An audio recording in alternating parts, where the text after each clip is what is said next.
Welcome to the Holistic Health Bites podcast. I'm your host, Andrea Nicholson, crime scene investigator turned functional health investigator.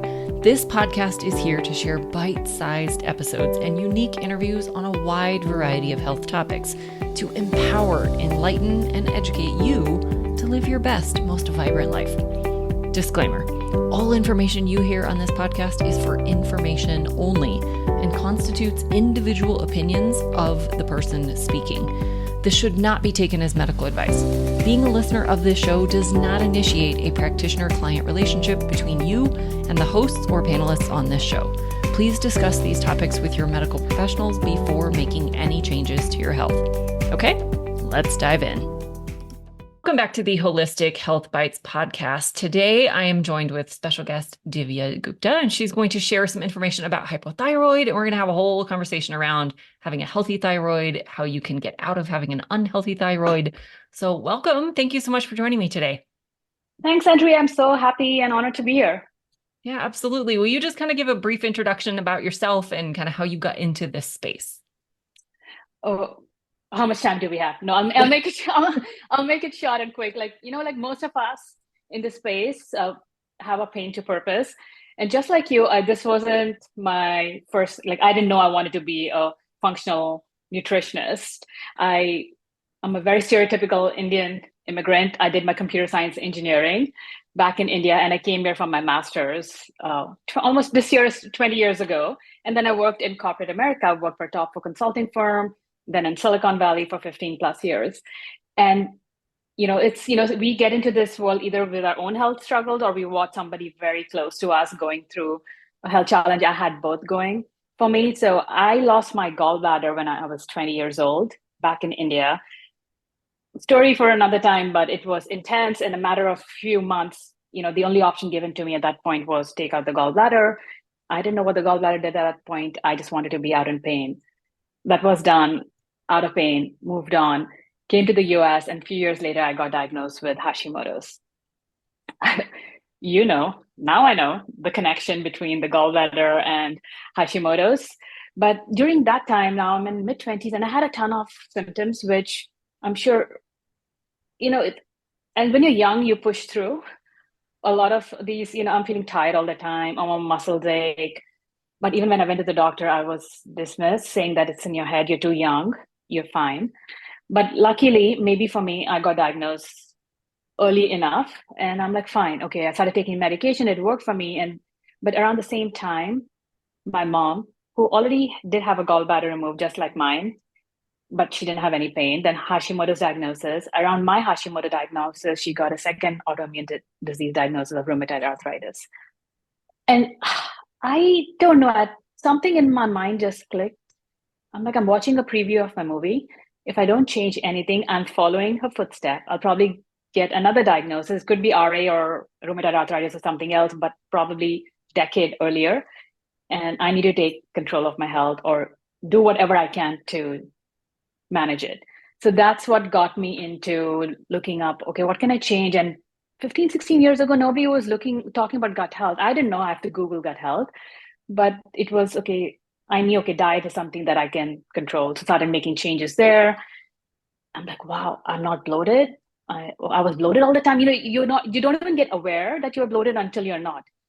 So that started my love affair. Dove into it. What else? What else out there? What can I change from my diet, my lifestyle? And then I just decided to go back to school. I'm like, why aren't people talking about it? I need to learn more. Went back to school more for myself, but then a couple of years ago, I'm like, I can't work in my Silicon Valley job. I need to impact more lives, need to help more people. Still, the number of people who are dealing with this is ridiculous. And yeah, that's my longish story of how I got into this space. Quit my Silicon Valley career. My parents are very supportive, but I'm like, sorry, I know you spent thousands of dollars on my education, but I'm switching careers. I love it. Love it. And I think so many of us have that same kind of story where we were going down a completely different path, unknowing all the things that were coming in our future. And once you know better, you do better. And so I think that drives a lot of us into this field. So I'd love to just let's start at the beginning for all the people who really don't know anything about the thyroid. What is it? Where is it? Why does it go wrong? Why does it even matter? Can we just start at the beginning? Oh, yeah, absolutely. So the thyroid, which is a butterfly-shaped organ, it sits at the base of your neck, and it has a role to play in every body function, everything from your mood to your, how you feel, your digestion, your fertility, to your metabolism. I know we'll be diving into it. So you can think of any function, your thyroid hormone plays a role in it. And this, again, high level. So your brain sends a signal to your thyroid hormone, hey, produce some thyroid hormone, and that's TSH. And in conventional system, that's why maybe a lot of people are familiar with TSH because that's the only it's a value that is checked to determine if you have a thyroid issue or not, but that's just one part of the story. And when the thyroid gets the signal, hey, I need to produce, it produces two hormones, T4 and T3. And T4 is inactive form, and your T3 is your active form and important form. And we'll dive into more everything that it in the role it plays with a metabolism. And a thyroid produces maybe 80-20 or maybe 85-15, majority of it is T4 and some T3 does produce, but then our liver and our gut needs to convert this inactive form to active form because each and every cell in our body has a receptor for only T3, the active form, not for the T4. So we can forget, I'm sure T4 does perform some stuff, but for the majority of it, our cells can only take in T4. So that's like a very high level how, right, what the thyroid is, where it sits, the hormone it produces. And, if you want to dive into in metabolism, I know when we talk about metabolism, Andrea, I know that's something that you live and breathe here. People think about metabolism just about how the weight, how if I'm putting on weight or if I'm losing weight, this person has a high metabolism because it's just very outwardly looked. That is one factor of metabolism, but metabolism is also how we use up energy in our tissue and cell repair. Our brain, even if I sit here and do nothing, my brain is, the neurons are firing and it is using energy. And that is metabolism as well into play. So that's one thing I want everyone listening. I'm sure if you are listening to your podcast, they are more educated, but your metabolism is more than just the weight. That's something we see and we all want, but it's more than that. Yeah, for sure. And the thyroid, I love that you talked about the fact that it plays a huge role because I think a lot of people also associate thyroid only with weight because we hear about people who have hypothyroid that they often gain weight and people who are hyperthyroid often can't put on weight. And so there still seems to be this focus around weight, but it really is so much bigger than that. It plays into your body temperature and into various growth factors and cell signaling and other hormone interactions. Yeah. And it's just so vital that it's really not about weight. And really nothing that we think is about weight is really just about weight. There's always a hormonal component behind it, no matter what we're talking about, whether it's insulin or thyroid or pancreas or, any of these other hormone systems, even the reproductive hormones, they're all more than just the simple thing that we think about. They're all much more interconnected. Oh yeah. Like, hormones are life, right? And you're right. A lot of people think because that is one of the most common symptoms when you have hypothyroidism, the weight gain, or when you have you're losing weight pretty hard. And again, it because of the role thyroid plays in metabolism is happening. And you're so right. Nothing, what I'm an off human body. I think that's why I love it so much because nothing in the body works on its own. Like it's a synergistic relationship. It's all dependent on everything else working like an orchestra. Even if one is off, the symphony is off. And nothing also performs one function. Everything is so multifaceted. So that's why every time the more I learn, I realize how much less I know. Yeah, for sure. It's an endless journey for sure to know all the things. And I don't think any of us are ever going to know all the things. We can't possibly because it is so complicated and so interconnected. Yeah. So you mentioned the gallbladder connection, and I'm guessing that a lot of people have no idea what you're even talking about, why the gallbladder would have any connection to thyroid. So can you just kind of explain what that connection is? All right, I'll do it quickly, but I've done whole podcast episodes on just that. But, our thyroid, as I said, it produces T4 and T3, but it also, okay, I have to take a step back. Our liver, for a thyroid to function properly, we need 5 different organs to work synergistically. We need a brain, we need a thyroid, we need a liver, a gut, and adrenals. So our liver, let's talk about the liver because we'll get to the gallbladder. Liver is where cholesterol is produced, bile is produced, where the vitamin D synthesis happen. It filters our blood, our hormones are metabolized, and it also is a place where T4 is converted into T3. And it does a whole lot more, I'm sure, like 300, 400 different functions that it performs. And bile is stored in the gallbladder. It's just a pear-shaped organ that sits right below your liver, right? It's on the right side of the abdomen for everyone. And once the bile is produced by the liver, and the bile, the way it's produced, think of it as like a potion. It needs cholesterol, bile salts, lecithin, sodium bicarbonate, and whole other raw materials goes in to make the bile. And then the liver just stores it in bile for future use. Hey, when we need it, especially when we eat a fatty meal, the gallbladder can squeeze it out. So it helps us digest the fatty meal. And when bile goes into the gallbladder, it gets concentrated. So, it gets a little thicker. So when a body needs it, it is present in the appropriate amount and the right consistency for a body for it to do its job. And when you have low thyroid hormone, especially in hypothyroidism, it can have a direct impact on your cholesterol production. And how many times do we know people with thyroid condition have high LDL and low HDL? Because there is an interplay between our thyroid and the cholesterol production. And now, as I just said, bile, one of the raw materials is cholesterol. So now if that production is messed up because of low thyroid, now your bile, which is the formula is off, the ingredients are off, and it could be more cholesterol, maybe less bile salts. And now what's going into the gallbladder, it's thicker, it could get sludgy. And we said each receptor on your cell each cell in your body has a receptor for T3 hormone. And so does the gallbladder. So because your gallbladder has to be contracted to release the bile, and it takes a lot of energy to do that. And now if you're not doing the conversion, a lot of people with thyroid, even if they have normal TSH, it could be the conversion issue. Don't have enough conversion. The T3 is not going into cell. It gets tired and lazy. It's not squeezing out. Now you don't have bile squeezing out. Now your fat digestion is impaired. And how many of us are low in A, D, E, and K, fat soluble vitamins? One. But now that bile is not getting out, so it just gets collected there, sludgy, backs up, and that eventually turns into stones. That probably happened in my scenario. Like I didn't have, I wasn't like overweight or anything, but probably that happened. And because most of the gallstones are cholesterol based as well. So now you can see just a very high level overview how your low thyroid can impact your liver and then your gallbladder and downstream impact of your fat digestion. Like most people are low in vitamin D. You don't have bile because bile helps to digest those.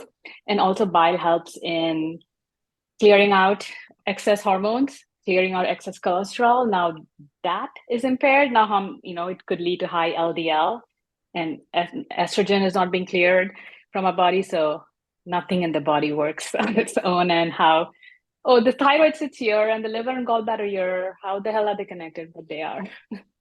They for sure are. And I think that was a great explanation because I don't think most people understand that cholesterol is in the liver. I don't think people understand that cholesterol is part of bile. I don't think people understand that all of that relates to how well the conversion happens and just all the communications. This goes back to how complicated and interconnected these things really are.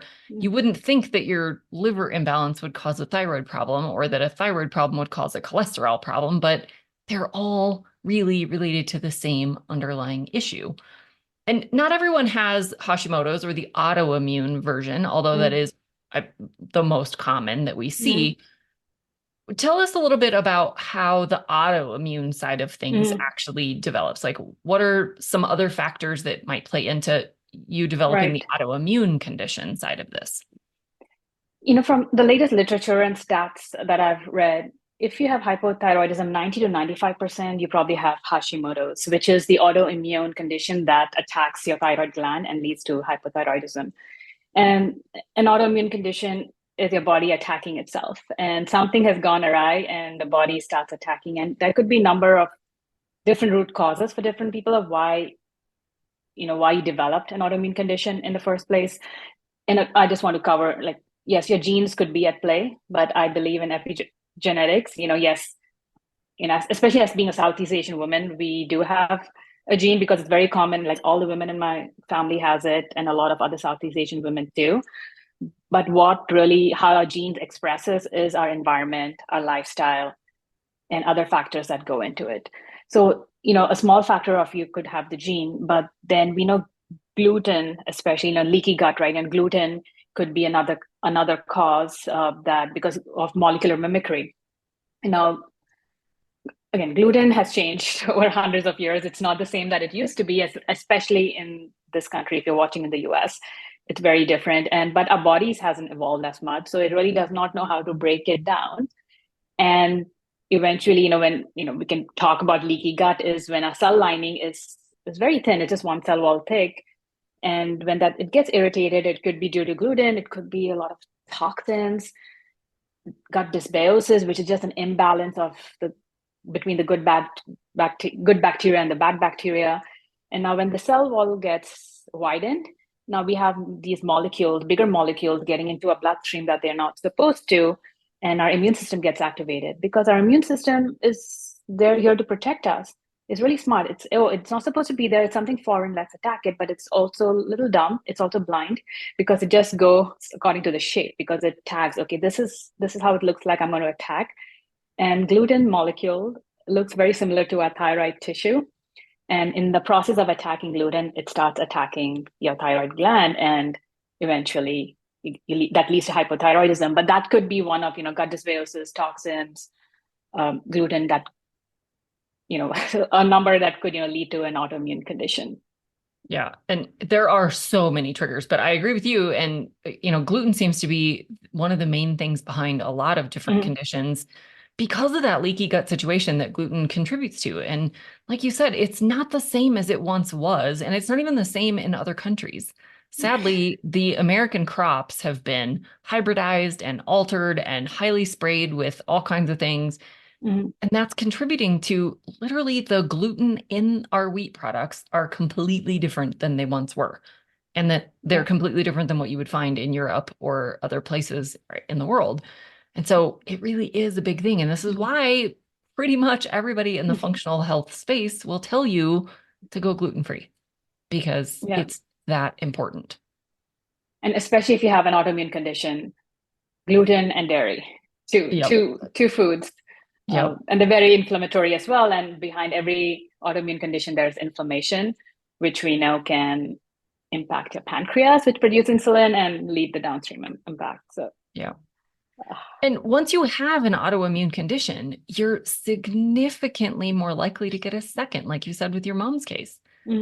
And so it really is a big deal, and it can snowball into a much more serious condition. But is there hope if you have an autoimmune condition? I believe so. I want to have hope, and I haven't reversed my Hashimoto's yet, but it's very well managed. My antibodies, Andrea, used to be in the thousands.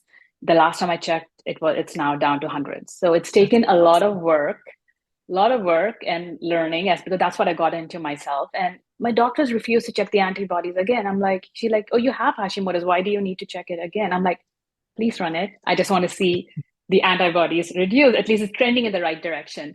So yes, there is hope, and it's not easy. This work is never easy, but it's harder to remain this way. And I said, you're 3 times more likely to get another autoimmune diagnosis if you have one.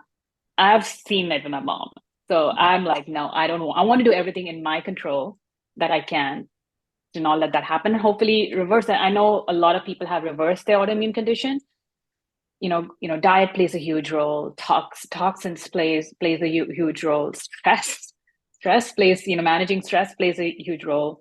So really going after all these different lifestyle and nutrient, we can reverse this trajectory, because our body is a friend. It's not working against us. It wants to work for us. We just have to give it the right environment so it can start correcting. Yeah. And, I think all of those same rules of thumb apply to every condition. So even if you don't have an autoimmune condition, if you have diabetes, if you have heart disease, if you have hypertension, if you have skin issues, like whatever your health condition is, the foundational things are where everyone needs to start. So everyone needs to clean up their diet. Everyone needs to exercise appropriately. Both too much and too little is harmful. Right. We all need to manage our stress, and that's all kinds of stress. We all need to improve our sleep. Like we all need to reduce our toxin exposures. These are the foundational things that everybody needs to do to avoid getting some of these conditions or improve them if you already have them. Oh, I agree. That's, I'm sure everyone is tired of hearing this again and again, but I'm like, it is so important and it is basic. You don't have to get a million supplements, start sleeping, start eating clean, everything that you just said. And you will see it won't happen overnight. I wish it did, but if you do, the more you do it consistently, it will change. Yeah. So you've mentioned a couple of lab tests that most doctors only look at a TSH, but we've also talked about all these interconnected systems with liver and gallbladder and gut and all these things. So what would be, if someone is worried about their thyroid, or they know they have thyroid stuff in their family, or they already have a thyroid condition, what should they be asking their doctor to run, or what should they be ordering for themselves, or finding someone that they can get looked at? What markers do you think are the most important, or the most important tests, maybe not just markers? Absolutely. And so when we talk about the thyroid, you want to get the full thyroid panel. So it's not just your TSH, but your free T4, free T3, reverse T3. That's a really hard one to run in this, because the conventional system doesn't see the significance of it. But, for everyone, your body could be, if there's some high stress, can convert that T3 to reverse T3. That's like putting the brakes, and our cells are not going to take in reverse T3. So reverse T3, and you want to get your antibodies to the TPO and TPG. So these are like 6 tests that you want to get. And, if you have if you suspect hyperthyroidism, which is your thyroid is overactive, and you'll have, that's a lot more, anxiety, the weight loss, and heart palpitations. There's a TSI, that's another marker that you can get. But so these are for a thyroid panel as well. And if you're seeing high lipid panel, there's high cholesterol, and doctors are so ready to put everyone on a statin drug, to first also then connect it to, hey, let's run your thyroid panel. Could your thyroid be impacting your cholesterol, as we just discussed earlier? And liver markers as well, your AST, ALT, alkaline phosphate, I think GGT, if they can really get a comprehensive panel. Those are your liver markers. There's not that I know of as of now, that there's a test for your gallbladder bile, like, bilirubin, but these liver markers can help you see how your health of your liver. And you're right, as you said, right, sometimes it could be low thyroid function driving the liver health, or it could be the vice versa as well. So that is another set of tests that folks can get. And, when, like, from a blood sugar, with 93%, Andrea, I just thought, the study that I had looked at was 88% were metabolically unhealthy. And I was hoping we're going to trend the other way, but I just heard it's gone up. It's 93% are metabolically unhealthy. So, I'm like, no, blood sugar, pre-diabetes is so common. 1 in 3 people has it. So you want to get your fasting glucose, which most doctors would run, your hemoglobin A1C, that's a better indicator, your 3-month mean of high blood glucose. But also if you can get a fasting insulin, that could be, because before your blood sugar goes high and your hemoglobin A1C, that could be an early marker of fasting insulin. And with the standard ranges, I just want to touch on that, and the optimal ranges, because the fasting insulin standard range goes from 0.5 to 18 or 19, which is pretty wide. If you're at 18 and 19 with no food in your system, it's a lot of crap going on, because it becomes your fat storage, your artery, your blood vessels are going to get stiffened and reduce magnesium so much more. So you want it to be between 0.5 and 4, or even 3. Some functional medicine community wants it even narrower. So those are the tests. I know I rattled out quite a few, but you get a good lipid panel, your blood sugar, and your thyroid to see what's going on. Is it a thyroid issue or is it a liver issue? Yeah. And I hear from so many people that their doctors just won't run these things. They won't run the more comprehensive profiles. They won't look at like a fasting insulin. They'll only run the markers that insurance will cover, and there's a medication to fix. Right. And like with insulin, there is no medication to fix high insulin. There's medications for the high glucose, but there's no medications to fix high insulin. So they won't run that marker because there's nothing they can prescribe for you. But there's a lot you can do if you know that information. And I would say the same thing is true in the thyroid panels. Like, yeah, there might not be a straight medication for whatever they find, but it gives you so much information to be able to take action with. It's really frustrating that our entire system is so focused on what the insurance companies will provide, and they'll only provide it based on prescriptions and procedures. And there's just so much more we can do. So I think that was a great comprehensive list. And I definitely agree with all of those. Those are all the same markers I run with my clients as well. So that we can get that comprehensive look at what's going on with the whole body, because it's interconnected. And then we can really target the diet and the lifestyle and the strategies. And, you know, maybe there is a need for some supplementation or even some medications. That does happen. Some people do need medications, but that shouldn't be step one. Absolutely. And, you know, with especially in, you know, when we're talking about thyroid, right, when you have hypothyroidism, you're 30% more likely to get diabetes. Again, it doesn't mean, and the reason is, one is insulin resistance. And even before you get into insulin resistance, you're going to have high insulin first. Then you're going to have hypoglycemia, which is low blood sugar, because your T3 has a direct correlation of how much glucose your cells are able to take. It plays a role in that.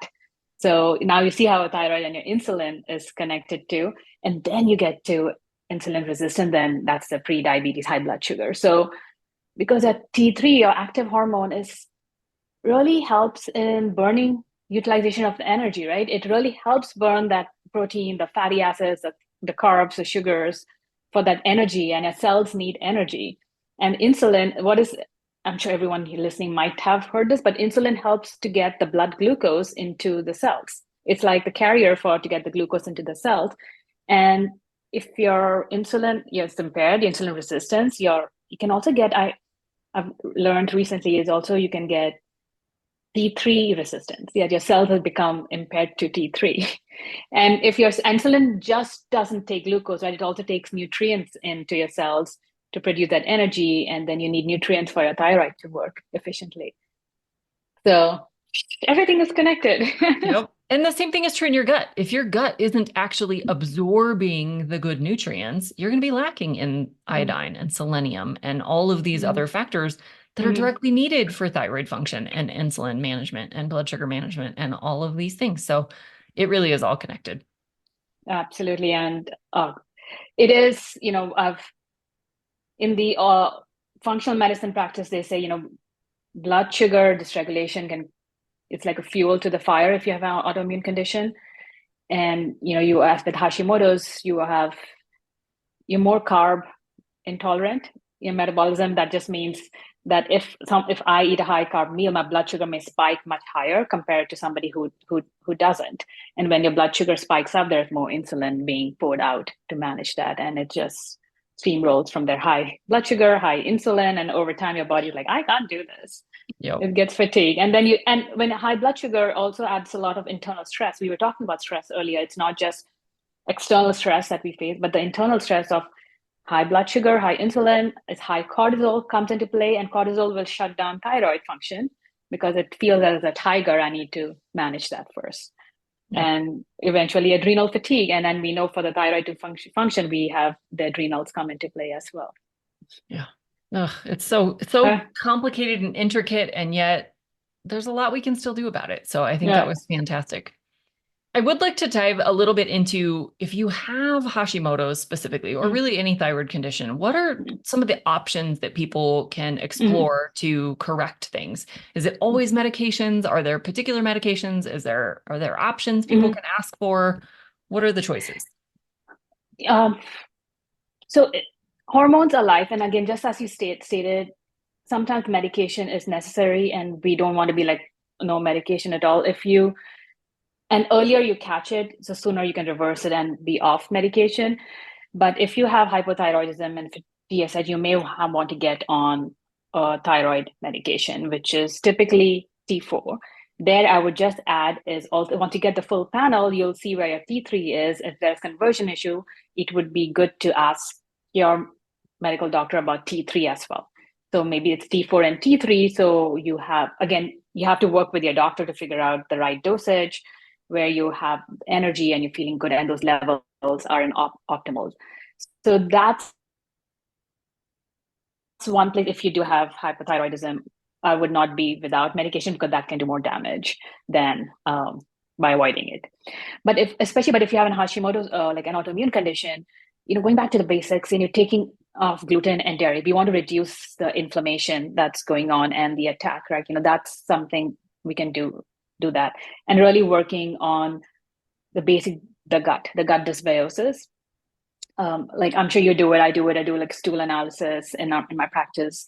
And the other big factor of internal inflammation could also be food sensitivities, because once we have this leaky gut going, now perfectly healthy foods that we are eating could be causing food sensitivity. Like when I ran the test on myself, spinach came up as, and I think bok choy, which I not that I eat a lot of bok choy, but and those are, and I was eating a lot of spinach because it's healthy, right? But it is causing internal stress and inflammation. So really finding out your food sensitivities and taking that out, and then rebalancing, healing, and sealing your gut.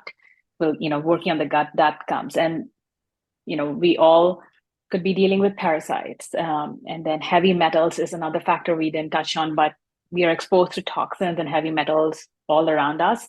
So while we are trying to reduce our exposure, trying to even detox in the safe way, working with the right practitioner, how to get rid of these toxins out of your body, can also help with, reducing those antibodies. And then really focusing on nutrition, right? Really eating a whole food based diet, cutting out processed, cutting out sugar, your food sensitivities. And, for your thyroid to function, you need, selenium, zinc, iodine, and a lot of even iron. If you have a thyroid condition, the iron absorption is impaired as well. So focusing on the right foods. And I used to be a vegetarian, and a year ago is when I started adding animal protein, and it was a journey. But knowing that, getting the right amino acids is also important, because we need L-triosine for your and iodine even to produce those hormones. So really diet, focusing on really nutrient dense diet can absolutely help in reversing your autoimmune condition, or calming, putting down the fire that's going on in the body. And hopefully you can work with the right practitioner to get off medication if your thyroid's, or, I've been on medication for 19, 20 years. I don't know if I can get off my thyroid meds, but I want to keep the dosage as low as possible, and probably not another autoimmune condition is my goal. Yeah, I think that's a fantastic goal. And, I just think that's such a powerful message for people to know that not everything might be reversible. Some things are just not based on either how long you've had them, or your particular makeup, or your particular condition, but things can always be improved upon. And the less medications we need, the less side effects we have, the less risk we have of developing other conditions, the better quality of life we can have. The less medications you're on, the less side effects you're going to have, the less risks you're under, the less toxicity you're getting from those medications. And so there's just always hope to at least improve upon things, if not fully reverse them, which of course is always like the guiding light that we're all reaching for. It's not always possible, but that doesn't mean you just throw in the towel and take all your meds and live with it. Absolutely. And Andrea, I feel so much better than I did in my 20s. The amount of energy I have, I can wake up early. I don't need my coffee. I just like the taste of coffee, but I don't need caffeine to wake up to get going. And it runs through the entire day. It goes back to the basic principles of exercise, eating healthy, sleeping, getting my 8 hours of sleep. 8:39, I'm a pumpkin. I'm in bed. I can't, and I eat early dinners. Like I can't be social anymore, because I'm like, I can't eat dinner at 7, 8. I'm on my 5:30 meal. It's just focusing on basic. And again, I'm not perfect by any means, but 80-20 or 90-10 is a rule. And there is hope for people. I'm just sharing this all that it is possible. I turned 40 last year, and I think I feel better than I did in my 20s, Yeah. 100%. Yep. I would 100% agree. And yeah, I think just, it's not about perfection. Mhm. I don't think we need to strive for perfection. Mhm. Of course, the stricter we can be, the, more disciplined we can be with our plan and sticking with things that we know are serving us, the better off we're going to be. But that doesn't mean you can't indulge. It doesn't mean you Mhm. can't have holidays or, go on Mhm. vacations or these kinds of things. It's really what we do consistently day in and day out most of the time that's going to move the needle the most. It's not I had a perfect day, because you're not going to feel all that much better Yeah. after one day. It's what we do Yeah. day after day that really Yeah. matters. It's like going to the gym, right? If I want six-pack abs, I can't just go to the gym once. It'll take a few months. And Yep. also add to that is it's just building the resiliency in the body so that even if you go off track 1 or 2 days, but you build a resiliency that will bounce back. Yeah. That doesn't, that will, yeah, as we do what we do more consistently in life, anything matters. I love a glass of wine on my Yeah. weekend every now and then, but it's not something I want to drink every single day. Yep. Yep. For sure. Thank you so much for sharing all of this information. Do you have any parting words you'd like to share with everybody?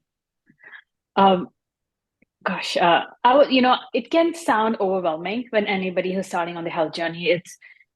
They're inundated with so much information online, Googling, you're listening to so many podcasts, and everyone has their point of view where they're coming from, and you may give up even before you get started. So I just want to say, start small. Start by changing one thing that you can, but just do it consistently.